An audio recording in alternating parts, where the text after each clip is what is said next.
नमस्कार, आप देख रहे हैं SPN9 न्यूज़ और आपके साथ मैं हूं क्रांति सिंह। एक बार फिर आपको एक खास रिपोर्ट इसलिए भी दिखाने जा रही हूं क्योंकि वो आपके लिए बेहद ज़रूरी भी है। क्योंकि देखिए, एक तरफ जब से मोरबी पुल का हादसा हुआ है, उस दर्दनाक हादसे में बहुत सारे लोगों ने अपनी जान गंवाई और उन लोगों की जान जाने के बाद से जो है वहाँ पर सियासी सरगर्मी भी बढ़ गई है। लोग गुजरात के चुनाव को उस हादसे से जोड़ करके देख रहे हैं और कहीं ना कहीं ये सही भी साबित होता हुआ अब तमाम पार्टियों की तरफ से दिखाई भी दे रहा है। क्योंकि उन लोगों की तरफ से जिस तरीके से इस मुद्दे पर बोला जा रहा है, बातें जो है आवाज़ अपनी उठाई जा रही है, उससे ये बात बिल्कुल साफ हो रहा है कि यहाँ पर मोरबी पुल हादसे का जिम्मेदार कौन होगा, इस पर चर्चा कम होनी चाहिए। लेकिन उस जिम्मेदारी की वजह से कौन सी पार्टी का बहिष्कार किया जाए, ये बात ज़्यादा होनी चाहिए।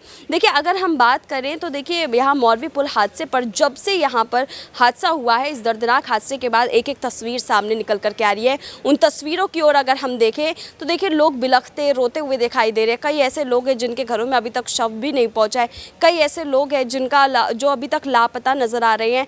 अभी तक जो है इस बात की भी पुष्टि नहीं हो पाई है कि आखिरकार कितने लोगों ने उस हादसे में अपनी जान गंवाई है। पुल पर जिस तरीके से हुए इस हादसे के बाद से भाजपा को बार बार जिम्मेदार ठहराया गया था, उसके ऊपर देखा जा रहा था कि राजनीतिक प्रक्रिया जो है वो बेहद कम आ रही है, क्योंकि ये हादसा इतना दर्दनाक था। लेकिन अब अरविंद केजरीवाल ने चुप्पी तोड़ दी है। अरविंद केजरीवाल इस मुद्दे पर बोलते हुए नजर आए और अरविंद केजरीवाल के हम बयान को अगर याद करें तो देखिए, अरविंद केजरीवाल ने साफ साफ इस मुद्दे पर कहते हुए नजर आए हैं कि यहाँ पर तुरंत के तुरंत जो है इस्तीफा दे देना चाहिए यहाँ पर नेता को।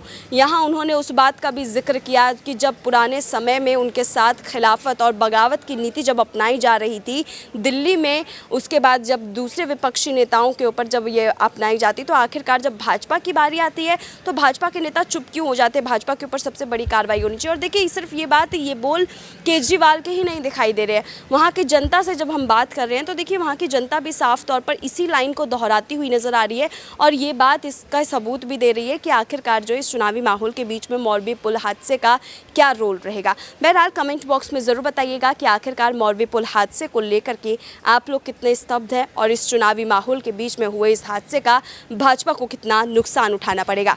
कमेंट सेशन में ज़रूर बताइएगा। फिलहाल आज के लिए बस इतना ही। देश दुनिया की तमाम बड़ी खबरों के लिए देखते रहिए SPN9 न्यूज़।